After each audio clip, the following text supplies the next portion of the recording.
Northeastern Michigan has long been known for its herds of elk that roam the deep woodlands. For many years, elk watching was an activity that adventurers would put at the top of their list as a must-do activity. As the elk population started to diminish, it became harder to view these majestic creatures.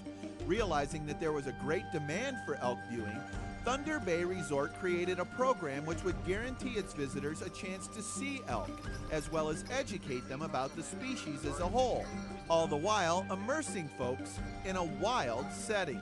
We have 160 acres, which is quite a large area, and about 120 animals in total. We've worked very hard to recreate exactly the kind of experience that we had in the wild. And other than going through the gate, I think most people will feel that it is not a zoo-like experience. So let's start with the simple questions first. How big do these things actually get? Cow elk will weigh from 500 to 750, 800 pounds maximum. A bull in the wild in Michigan is going to be 700 to 1,000 pounds. Our animals tend to be a little bigger because of the better genetics and easier access to food in the wintertime. Of course, what's most fascinating about these creatures is their enormous rack. Most bull elk will be 6x6s, but a smaller number will be 7x7s, even occasionally 8x8s. They'll weigh upwards of 40 to 45 pounds. These huge antlers are shed every year, and one would think that it would take forever to grow back something this large. But that's furthest from the case. The biggest bulls will start to lose their antlers about the 10th or 15th of March. It'll actually be spread out over a 5 or 6 week period, with the smaller bulls losing their antlers last.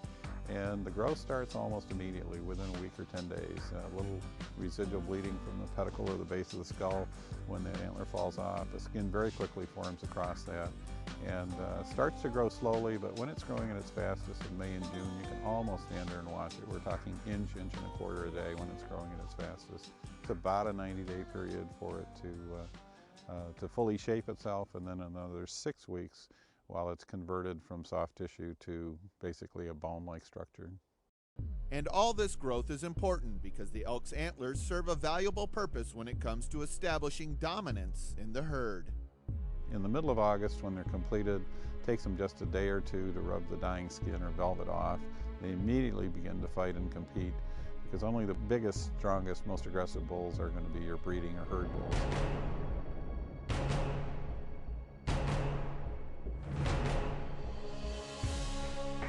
And that competition is very intense. We've lost 15 animals here in the last 7 years that have been killed fighting with other bulls.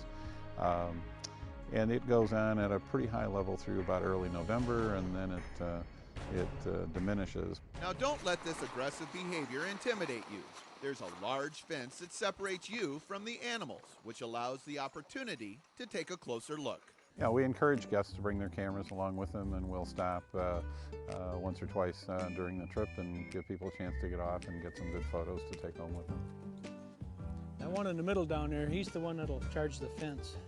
You seem to be quite taken by these. What do you think? What are your impressions? I think they're magnificent creatures. This is amazing. Are you kind of surprised by the size of them? Definitely, and the sweetness of their faces. They're not like wild and menacing. They're very, I don't know, gentle looking. They look very threatening. I wouldn't want to get too close. They're very pointy.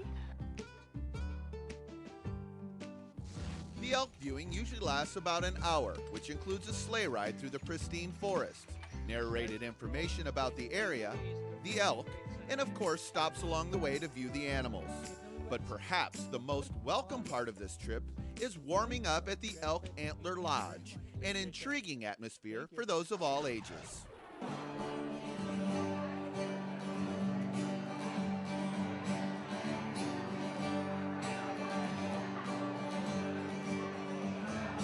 Friday night in a cedar swamp and a jack pine savage does a hillbilly stomp.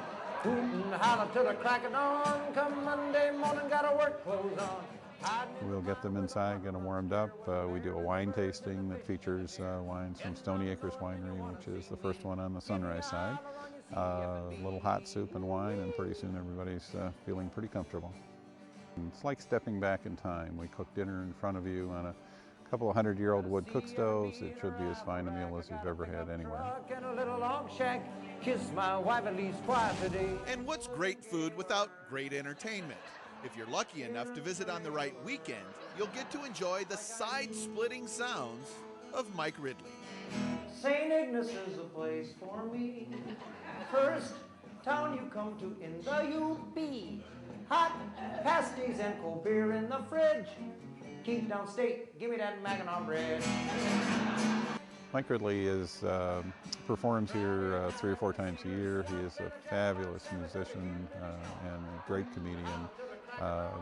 Just a really enjoyable party. I think I'd compare it favorably with anything that you could do anywhere in Vegas, LA, or New York. If you want a wonderful evening's entertainment, come do the Elk Ride dinner and experience Mike.